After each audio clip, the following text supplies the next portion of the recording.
Here they are, the amazing Blue Oyster Cult and Uriah Heep, two big old bands that we love and know forever. They both released many albums. Well, actually, not really. Uriah Heep released many albums. The Blue Oyster Cult not so much, comparatively. And I myself have never been able to figure out whether the Blue Oyster Cult is the American version of Uriah Heep, or Uriah Heep, vice versa, is the English version of Blue Oyster Cult. But since Uriah Heep came first, I guess kind of resolves the question of the chicken or the egg, or not.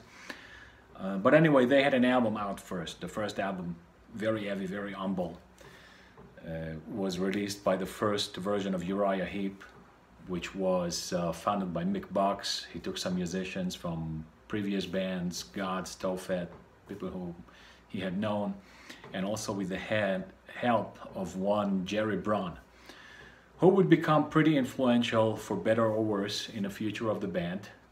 It was kind of an interesting situation. He was the producer and the manager, and later on the label owner. So as you can imagine, this brings tremendous benefits with it, but of course it can also be the source of problems, as indeed was the case, as we shall see. Anyway, Mick Box is on guitar, and he's the one, the permanent member through all the years and all the album.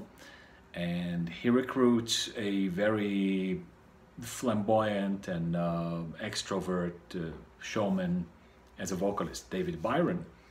And they start recording the record. They have some other musicians who didn't last very long in the band. And during or just before recording sessions begin, they recruited a keyboardsman, Ken Hensley, whom also was very, very important and influential in the history of the band.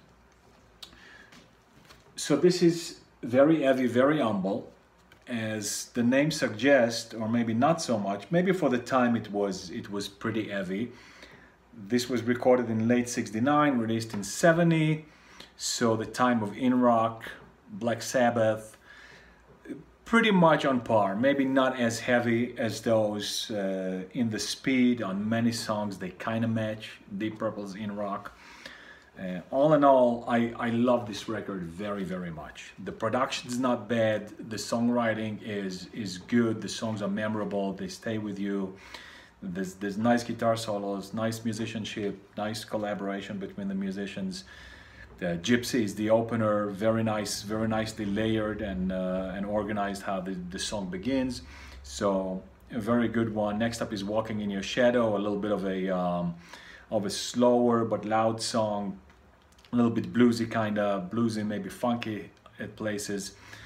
Wake Up, Set Your Sights closes the album, and that's it might qualify as my favorite. Beautiful, beautiful longer song, and also very well structured. And you have some good stuff all over the record.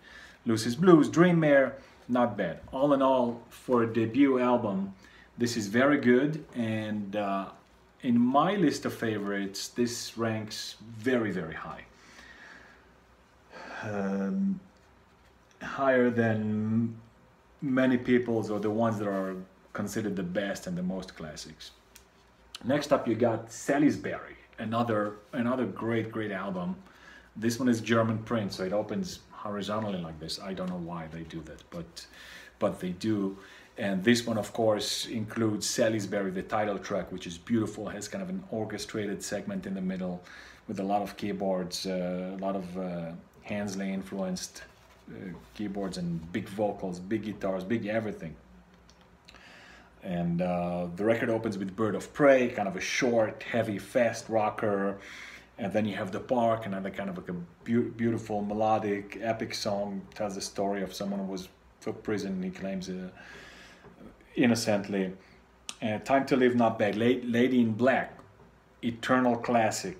Who did cover it, and a big favorite. And High Priestess, I love that. High Priestess is also kind of like a fast and relatively hard rocker. So this also ranks pretty high in my book of favorites. And then next up in '71, they release Look at Yourself, a banger of an album, a big fan favorite. Everybody loves it. When you say Uriah Heep, you very often instinctively think of Look at Yourself. Of course, it has the big song July Morning, which is a big, beautiful composition. Starts kind of very slow and builds up and has a heavy segment in it. It has, of course, the title track, Look at Yourself. You get Tears in My Eyes. You have a slower song, What Should Be Done. So, great record. I don't have anymore, unfortunately, and to my deep shame, a copy that I had for a very long time when I was a kid. And that's a story in and of itself, that record. Someone gave it to me, a poet or someone who considers himself a poet, but that's a different story for a different time. Let's take a little pause and let's fly across the pond to Long Island, New York, where a bunch of college students are coming together, discovering that they have common interests in music. And one of those people is called Donald Roser. And he comes up and he meets some other people. Interestingly, two of those people, Sandy Pearlman and Ronald Meltzer, would become influential in the band, but not actual members of the band. But they will accompany the band through most of their career, if not all. But we're kind of jumping the guns. So they experiment with different bands, different lineups, different names, Soft White Underbelly, the Stalk Forest Group. And at a certain point, they settle on the name Blue Oyster Cult. But let's put it on pause and let's fly back to England, to Uriah Heep, because they have another couple classics to bundle with the first three. The next up being Demons and Wizards. This is, I won't say universally, but near universally considered their best, their magnum opus. Many people cite this record as their favorite, and I don't blame them. Very nice record, very well done. And I think it could be said with relative safety that this is their first complete or perfect album. So it's recorded very concisely. It's very fluid. It has a very central character, almost theme that runs through the entire album. So this is where you can say that the whole album was conceived as one concise, continuous album. You got The Wizard, it's an eternal classic, a beautiful tale, kind of traveler in time, follows very fluidly, goes in it. Then you have Easy Living, a short, fast, hard, I would say maybe even commercial, a little bit of commercial American flavor in it. Easy Living, been covered by Wasp. If you're familiar with Wasp, American heavy metal band, check out their cover. It's banging. Poet's Justice, another big favorite, beautiful song with beautiful vocals on it. And then Circle of Hands, kind of also more tame and mild in most areas. Circle of Hands. And then we go into Rainbow Demon, another one that is a big fan favorite, and All of My Life, and Paradise the Spell, which is kind of the Paradise and the Spell are sometimes considered two different songs, but kind of one fluid medley, if you will. Very well made album, and yes, I can totally understand why anyone would consider this their favorite. This is where you would say that they became truly professionals, a band with a vision and a look forward. Great album, and yes, it does play here loud and proud pretty often. Next up is The Magician's Birthday. Also tends to be favored by a lot of fans, but there is some discord on it. A lot of people also don't like this record. I'm not sure if there is a general consensus, and I'm not sure if it matters, because the only thing that matters is whether you like it. And this was among the very first, if not the very first, Uriah Heep records that I bought for sure, and probably heard also, although I might have heard that Look at Yourself before from the guy who gave it to me. Anyway, I love the record. It was a big favorite of mine. I think, at least for the time that it was my only Uriah Heep record. It was my favorite Uriah Heep record.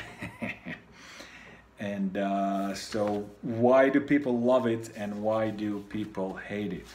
Where are the songs? So some of these songs here are absolute bangers, and my favorite, I love Sunrise, the opening song, but my favorite is Blind Eye. It's kind of like a short, sweet, mostly acoustic song, but it has a very good vocal with it. Everything is very, very nicely and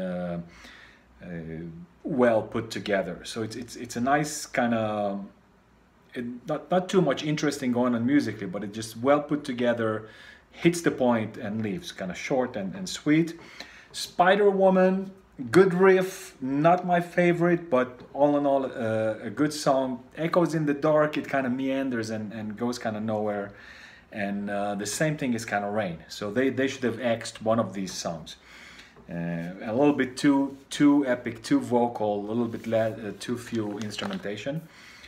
Sweet Lorraine, another hard and fast rocker that tries to kind of straddle the hard and fast rocker style with the high vocal and the beautiful vocal. In my opinion, this doesn't work. So they tried, I think, to push a little bit, to make this a little bit more Demons and Wizard than Demons and Wizard. And this might also be the reason why some people don't like it. Then you have Tales, beautiful, good song, mostly quiet and acoustic. So maybe they toned it down a little bit too much. And then you have The Magician's Birthday, which is a good song, good concept. In my opinion, they should not have done the silly kindergarten level segment in the middle when they sing Happy Birthday to You. But all in all, I think that the record is good. The record is good. Spider Woman and Sweet Lorraine could use a little improvement, I think. And so does Echoes in the Dark and Rain. They could have been worked a little bit, or instead of Echoes in the Dark and Rain, another harder or more structured song. But all together, I think this is a very good album. I like listening to it, and when it plays, I love it. But many people will tell you that Demons and Wizards it is not, and I would tend to agree with them. So let's go back now to Long Island, to those young university students who have, like I said, finally settled on the name Blue Oyster Cult. In the meantime, they have recruited one Eric Blue, and Eric and Donald would constitute the constant backbone of the band. But for a very long time, for the first 10 years approximately or more, they had a very solid lineup. So that's a big difference versus Uriah Heep. Uriah Heep changed, I forgot to mention that, but that Lee Kerslake made his appearance in Look at Yourself, if I am not mistaken, one of those records, and he would stay on for a very long time and would become a very important member of Uriah Heep, contributing to writing and giving them a very distinctive drum sound. He reminds me a little bit of Ian Paice, but like a smaller, like Ian Paice's little brother, and ironically or interestingly, Albert Bouchard, who is the drummer of Blue Oyster Cult, also has kind of like a tamer, subdued, jazzier, let's just say, feel or sound. Why am I taking this record out like I'm gonna play it? Well, I guess subconsciously that's what I wanted to do. And so this is the first release of Blue Oyster Cult. And I have sort of a love, don't love so much relationship with this record. I always used to see it in record stores, and of course the illustration on the front is like crazy and makes you want to buy it, and the back also very similar.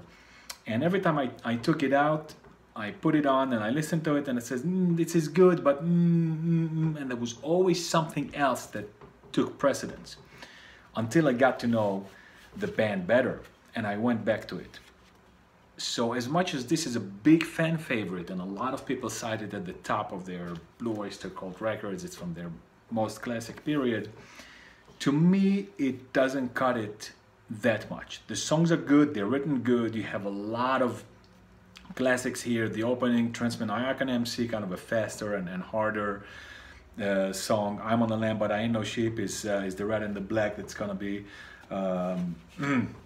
on the next record, renamed. So that version is way better. Then came the Last Days of May, great song, banger.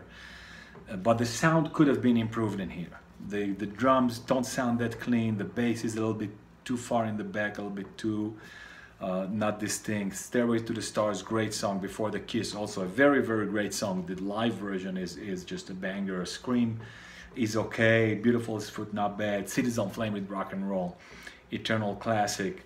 So a good record, but not their best, at least in my very unhumble, very yes-heavy opinion. So this is the debut for Blue Oyster Cult, and next up come an absolute banger of a record, Tyranny and Mutation. They try to kind of replicate the similar feel with the album cover, and I have to tell you, this is my all-time favorite Blue Oyster Cult record. I always loved it. There's not a bad song on the record. There's not a bad minute on the record. Opens with the sizzling, the red and the black. They very often open concerts with this. Odin on Life itself, great song. Hot Rails to Hell, Seven Screaming Disc Busters. And on the side 2 is just freaking amazing. Baby Ice Dog is okay. It's a good song. I would say if the weakest song on the record is Baby Ice Dog, you got a winner. Wings Wetted Down, freaking unbelievable song from all aspects. The playing, the bass, the drum, the composition, the way they put it down. Amazing song. Same thing, Teen Archer and Mistress of the Salmon Salt. Man, those 3 songs, I could play them over and over and over 15 times and not have enough. Great record, must have, BOC classic. Next up comes another one, Secret Treaties, which closes their most classic era. That's also known as the Black and White albums, although that is not 100% true, because this one has a little bit of whatever you want to call this color, red, pink, reddish, pinkish. And the other one also has at the base of the structure a little bit of red coloring, although maybe the original sleeves didn't include them. This one, again, a chock full of classics and favorites. You have Career Revival, great song, The Subhuman, whom they would re-record with a different title, with the original title actually. Subhuman's original title was Blue Oyster Cult, and then they re-recorded it in '88 with the original title. Dominance of Submission, incredible song. KG Cretton's Harvester of Eyes, and of course Astronomy, one of the most signature songs that they always play. Again, a banger of an album. And then they would start another era, but let's not forget that Uriah Heep is also starting another era. So if memory serves, we stopped at Magician's Birthday. Many years after the fact, after recording and releasing Magician's Birthday, the members of the band, I think Mick was pretty vocal about it. They complained a lot that they were forced into that record, and that they were forced into the studio and they had to release a half-baked product. And he blamed the manager of just wanting money and exploiting the band and blah, blah, blah. And of course, this back and forth, you can always weigh and argue each ways. Obviously, from the businessman's perspective, he wants to squeeze out as much money as he could from his investment, and he helped the band a lot in the beginning. He got them a record deal, he managed them, he produced their records, he got the musicians for them. So, you know, he helped them a lot to become famous and to make it. So I think from his perspective, he definitely expects to reap the fruits of his labor. The band, of course, retroactively 20 or 30 years later, they said that they wanted to rest. I'm not so sure if they looked at it that way at that time, but I do agree that had they worked out Magician's Birthday better, it could have been a true follow-up, really on the level of Demons and Wizards. But it was a great album as it was. But next up, you got Sweet Freedom, which is also a little bit in discussion or in disagreement with the fans. A lot of fans say that it became kind of commercial and less, more single dimension, less interesting than the other records, and there is some validity to this criticism. You know, they kind of moved to a more mainstream sound. They also became more professional, more prolific at the playing and the songwriting. All in all, I think this is a very, very, very good record. There isn't a bad song on it. The songs have good imagination, good structure. Dreamer is the opening. Has also, again, a hard and fast. It kind of comes in layered with the instruments being added one after the other. Stealing is a big fan favorite. My personal favorite is the last one on the song, Pilgrim. Circus, the acoustic and the most commercial song on the album. I don't know, I just love it. It's a short, sweet acoustic songs with a big vocal part. Very nice and interesting. If I Had the Time is not bad. One Day is a beautiful song, and the title song, Sweet Freedom. So all in all, it's a great album, I would say, but I do lend credence to that criticism that it is becoming more commercial. Next up is a real bummer, Wonderworld. That's a record that I always hated, and I tried. I've played it a couple of times, but not in the best for, I shouldn't say 40, but 30 or maybe close to 30 years. I put it on a couple of times, I tried, I put it away for a long period of time in the beginning, probably a couple of months. I tried again, then after years, it just doesn't go. I'm sorry. Wonderworld, I have to say it, Uriah Heep do have a shitty record. Do I even remember one song out of it? I don't know. Suicidal Man, okay, so there's one okay song on it. And if you want to have the entire library, then you would get it. But that's a real dud in their discography, in their library. But next up comes Return to Fantasy, which is a very good record, in my opinion, with some caveats. After Wonderworld, they lose their not original bassist, not from the first, but a very, very good bassist, Gary Van, who had very beautiful melodic bass lines, very, very well put in the song. So you don't find a bassist like him every day. He's like, I don't want to say Steve Harris, but what Steve Harris could be if he would hold himself in check a little bit. So very, very melodic, very with the melody, right? Not like the metal bands